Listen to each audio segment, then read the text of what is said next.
In the midst of the civil rights conflict in the early 1960s, people in Birmingham, Alabama were desperate for change. For years, Birmingham had been regarded as the most segregated city in the South. Conditions for black residents in Birmingham had become so bad that in 1962, Reverend Fred Shuttlesworth convinced other civil rights leaders in the city that the time for change had come. This led to activists launching one of the most influential desegregation campaigns of the civil rights movement, the Birmingham Campaign. Started on April 3, 1963, the campaign began with peaceful demonstrations like sit-ins in department stores and in restaurants. Shortly after the initiation of the campaign, Martin Luther King Jr. was arrested on Good Friday. A march on Easter Sunday in response to his imprisonment resulted in police brutally beating marchers and throwing many of them in prison.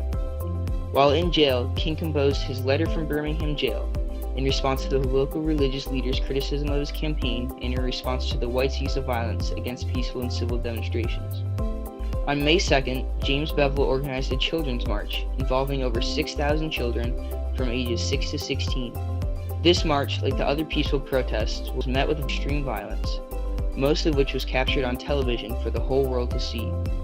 Police set attack dogs loose on the children, beat them with clubs, and used fire hoses containing pressurized water to break up the crowds of marching children.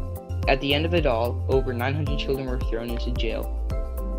This unnecessary use of violence against innocent children set off a spark across the nation, with protesters demanding that the Kennedy administration step in and resolve the conflict in Birmingham. On May 10, 1963, the U.S. government reached an agreement with local officials to desegregate public facilities, release imprisoned protesters, and create a job employment plan.